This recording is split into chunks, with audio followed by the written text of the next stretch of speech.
Hello there, and welcome back to the Ecommerce Braintrust podcast. I'm one of your co-hosts here, Kiri Masters, and this month, in the month of June, we're replaying some of our most popular episodes over the last 6 months. And today's episode is 4 ways to optimize headline search ads. And this is an interview that I did with Will Hare from Bobsled Marketing, where we're talking about headline search ads, which are an ad campaign type that are available both to sellers and vendors on the Amazon platform. And these headline search ads only recently became available to sellers as of August of 2017. And so there's been a lot of questions about how best to optimize those ad campaigns. In this episode, we really dive into the nuts and bolts of what headline search ads are, where they display, and how to create the most relevant campaigns for headline search ads. So in this episode, Will gives his top 4 tips, his methodology for testing ads, and also his concept of playing offense and defense with headline search ads, because they are an ad type that display at the very, very top of Amazon search results, right below the search bar. So enjoy this episode and interview with Will Hare. And next week, we're back to our regularly scheduled programming with brand new episodes starting in the first week of July. Thank you for listening, and catch you next week. This is the Ecommerce Braintrust, a podcast about building momentum online for established consumer brands. Join our hosts and their expert guests for high-level conversations about e-commerce strategies, trends, and innovations. Access our Braintrust and boost your brand's e-commerce potential. Hi everyone, and welcome to this episode of the Ecommerce Braintrust podcast. I'm Kiri Masters, your host and founder and CEO of Bobsled Marketing.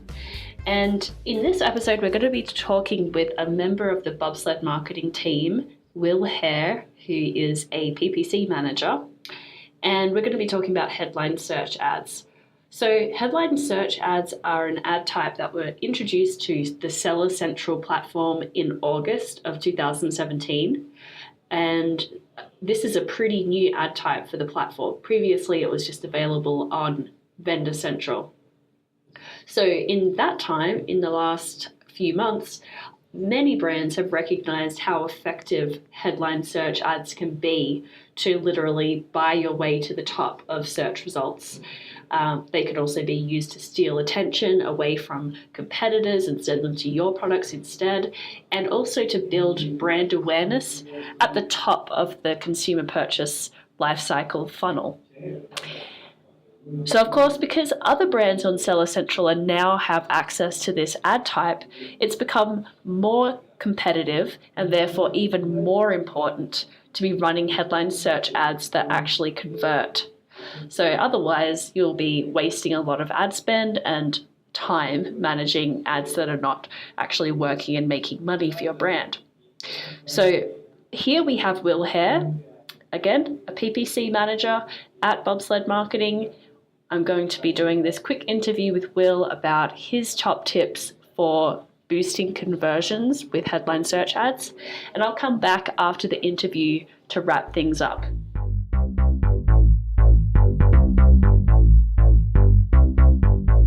So welcome to the podcast, Will. Will is a PPC manager at Bobsled Marketing, and today we're going to be talking about headline search ads, which are an ad type on Amazon, available to both sellers and vendors. But before we get into that, Will, tell us a little bit about your background, how you came to be involved with Amazon PPC, and what the similarities and differences you found out so far between paid search platforms. Excellent. Yeah, definitely. Thanks for having me. I'm excited to participate in the podcast. So a little bit about me. My background is marketing, I guess more of a generalist, but pay-per-click's always been my strong suit. And I'm a certified Google partner as well as a digital marketer. My portfolio includes companies like Up Global, One Way Limo, and the Smithsonian Channel. And I've worked in different capacities supporting digital marketing efforts for startups and businesses of all sizes. And a little bit about the difference between Amazon and Google and some of the other platforms is definitely that customers who are on Amazon tend to be a little further down the sales funnel. So it's really interesting as I look through the different sales attribution models, I could see that, 60 to 70% of most of our clients' customers are making purchases on day one of clicking an advertisement. I know that through other platforms, it's kind of a different story. Depending on what the platform is, it could take a couple days. It could be a remarketing or retention model. But for the most part, that's a big difference. And also that the system is a bit behind the times. So lots of opportunity for software and automation improvements.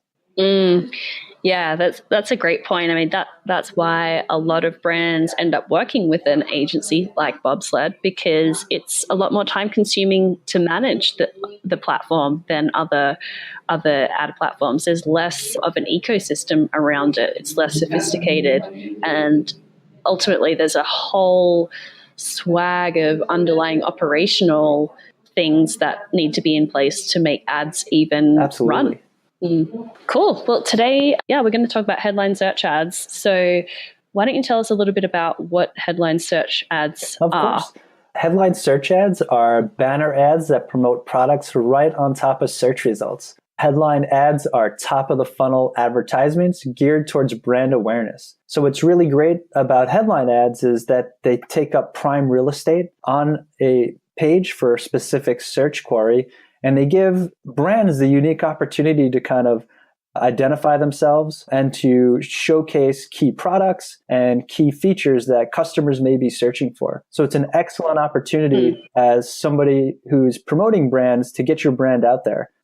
If you're saying to yourself, I don't think Amazon's the proper place for brand awareness, a recent Forrester report states that brand discovery for consumers is 2.5 times more likely to occur on Amazon than any other channel. So there's lots of opportunity on Amazon for brands to get out there and get discovered by customers that are searching your products.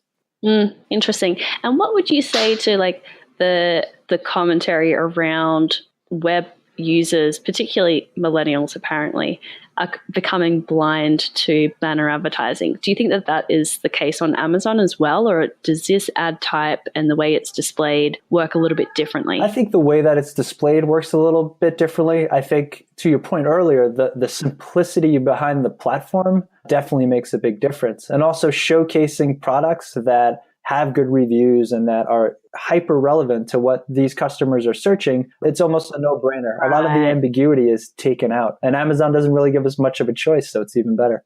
Right. Yeah, that's a good point. I mean, the ad displays based on what the user searched for. Absolutely. Yeah, cool. And so how do headline search ads work, maybe couched in terms of how they work compared with sponsored product ads, which more people would be familiar with? Yeah, definitely. So headline ads work pretty much the same premise as sponsored product ads. So what's unique about the headline ads is that they only work in manual campaigns, and they're keyword targeted. So you're actually manually inputting the keywords associated with your brand. There's no automation part of it, which is why your search term report is really important when you're setting up these ads. On top of that, what's really unique is that you're able to showcase multiple ASINs, up to 3 in each banner ad, and you're able to take customers to a customized landing page to give them opportunity to experience your brand in a way that they never have been able to do before, whether it's through your storefront, a list of your products, or any other acceptable way that Amazon will let you showcase your products. But a quick note on that, to qualify for headline ads, all sellers must be accepted into the brand registry program first. This ensures that you are the brand owner for each product you advertise. Right. That's a great point. So it is, I think headline search ads became available to sellers on Seller Central sort of mid to late 2017. But yeah, that's a good point. You need to be in the brand registry. So you need to be a brand owner who has a trademark, you have your branding on packaging, and then you need to go through Amazon's vetting process for that. So it's still sort of semi-exclusive to legit brands who are prepared to invest in the Amazon platform. Okay. And so what kind of benefits have you seen in setting up these types of ads for your clients, and what kind of results have you seen so far from different strategies that you've put together? Yeah. So I guess some of the benefits, I'm going to sound like a broken record, but prime real estate showing up first. So if you're able to take your headline ad in conjunction with your sponsored ad on top of organic ranking, you can really own the first page for particular search queries, whether they're branded or just hyper relevant terms.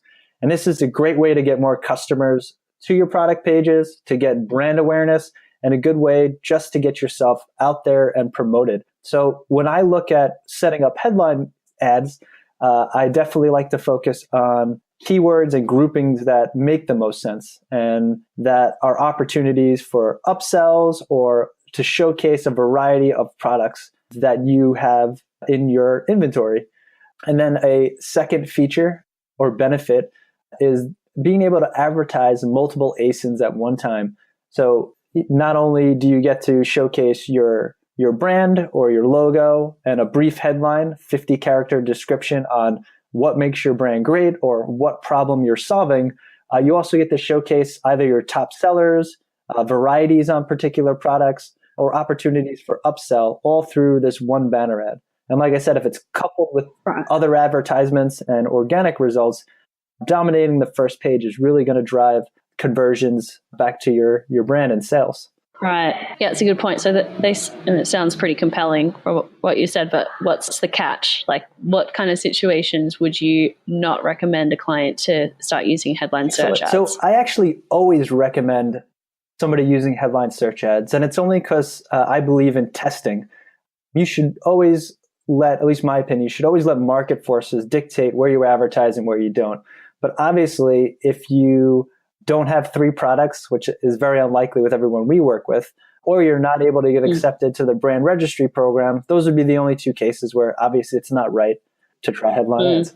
Right. Are they more expensive than sponsored product ads? I know that there's obviously a huge range with CPCs, but they're earlier on in the buyer life cycle. So are you typically paying a premium for that, or are they more because you're getting more impressions and less click-through? Are they generally priced less than what you'd expect to pay on a sponsored product ad? They're generally less than a sponsored product ad. What we've noticed with our client portfolio is that the cost per clicks are a little cheaper. However, because it's top of the funnel, we get a lot of browsers. So a lot of customers who are just clicking through the products to see what's out there. And this is interesting in the sense if we look at the sales on a 30-day window, we can see the sales come in later in the process. And it's part of that customer going through their journey, which is looking at reviews and checking out other products. And it's totally okay. But, the benefit of being one of the products that were considered in this process and not being considered in this process is the difference between making a sale and being able to get more sales or retention from this customer versus never having the opportunity. So although it's a little cheaper, but the conversions are less and the sales are going to be a little less, over the longer period of time, there's a lot more opportunity, and it does a lot more good than it does bad. Yeah. And so on a related note, we have this concept of like attack versus defense strategy at Bobsled for a lot of our clients. So is this type of placement helpful for kind of attacking a competitor? Like you can go after their brand terms or like what terms they're trying to rank for organically or through paid. Like, do you see it as more of attack or defense? Or both? I see it as both. Just so you cut out a little bit on that, but I get what you're saying. So I'll just dive right in. So I like the attack and the defense way. I do offensive and defensive, but I love football. I think that's why. But I think both are definitely the way to go. So on the offense, being able to go after your competitors, their particular products, their brand names is an excellent opportunity to scavenge some sales that otherwise would have went the other way. Obviously, click-through rates a little less, conversions are going to be a little less, but it's an excellent opportunity to showcase yourself with competitors to say, this is what we offer and it's better because of X, Y, and Z. On the defensive end, nothing's worse than searching your product's Amazon and seeing your competitor ad pull up. In culmination, what I mentioned earlier, the headline ad, the sponsored ad, and then an organic result, it's taking away from your market share. And in my opinion, you should always be playing defense because defense is easy to set up. Going after branded terms is generally much cheaper cost per click. And it's easy to kind of protect your real estate. It's better for you to own that first page than have a competitor own that first page. Yeah, 100%. I've seen it work pretty effectively just as just as a user. And it's pretty effective for a new brand, someone trying to get market share, trying to get awareness. They can jump right on the back of a pretty well-known brand. If they're not paying attention to their search terms, then it's gone. They've kind of lost the first couple of places in the search Absolutely. results. And I do it too. When I go shopping around, sometimes I'm looking for a cheaper alternative. And if brand is not that important to me, I'm not afraid to jump ship. Yep. All right, cool. That's a great primer on headline search ads. So let's get into your conversion boosting tips. So you've got 4 tips. What are they? What are your 4 top Excellent. tips? Well, I hope everybody uses these to drive sales and compete with some of my brands, because I love a little competition. But my first recommendation is to write effective ad copy. So this is in every business book you'll ever read. Understand your unique value proposition. What do you bring to the table that's different from your competition? What problem are you solving? And being able to have that information inside your headline is definitely an effective way to get people to your product pages. So something I do, I like to build formulas. So if you try to create a formula using power words, you can influence clicks. And so something I do, for example, would be like, our product is multiple times desired outcome. So that sounds really complicated, and you'll probably have to read the blog article to see what I'm talking about. However, if you look at it as, our batteries last 5 times longer. Our product batteries last multiple 5 times longer. What did you call that? Power words. Yep. So words that will drive somebody to an action. So everybody sees them. We're just blind to them because they're overused. But buy now would be an example of a power word. And these are just words that are influencing somebody to do a particular action. I like it. Yeah. So, I mean, to get some of these examples, you'll have to head over to ecommercebraintrust.com and read the show notes for this episode, because you'll put some extra examples in there to explain how that works. Very interesting. Cool. And excellent. So I'm going to jump on to number 2, my second conversion boosting tip. And this, I hope, is obvious to all your listeners, is to find the best keywords. So something we do at Bobsled is that we use data from the search term report under our advertising tab to understand the natural language of your customer and to group effective search terms with associated products in order to pull the most relevant ads for a given string of search queries. So what does this mean in English? Is that whatever keywords you're putting into these groups, they should be as relevant as possible to the product you're trying to sell. With headline search ads, it's okay to go a little broader. So for example, maybe you're selling makeup, and you're trying to sell a kit. So you can kind of explore different opportunities in the makeup kit area, whether it be color related or the amount of makeup that's in the kit. This was a terrible example because I don't know a lot about makeup, but what I'm saying is that the keywords should be relevant. Thank you. The keywords should be relevant to the products. And that's most important. What you don't want if you're advertising makeup list is to be maybe part of spa products, because maybe there's obviously little correlation. And so by your ad pulling up and potentially getting clicks, these people are less likely to convert. And so it would not be a good investment in your ad spend. Got it. My third conversion boosting tip is to create highly relevant campaigns. So as you can see, relevancy is huge when it comes to advertising. And when creating these campaigns, it's important to create tightly knit ad groups that don't allow for ambiguity. If you're selling widgets, your ads and keywords should match the searcher's intent, which is to buy widgets.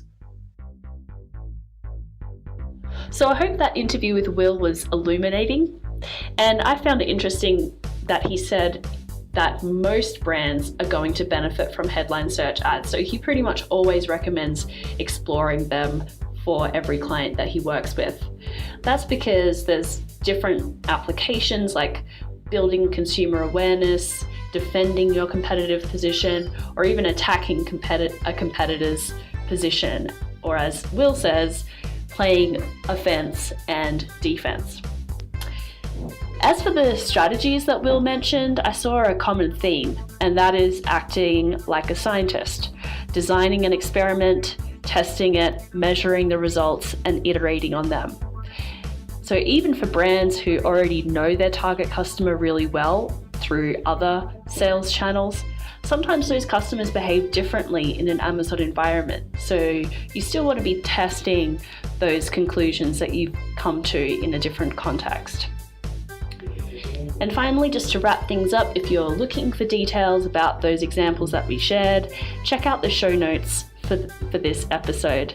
You can find Will's rules that he shared and a recap of everything that we discussed at www.ecommercebraintrust.com.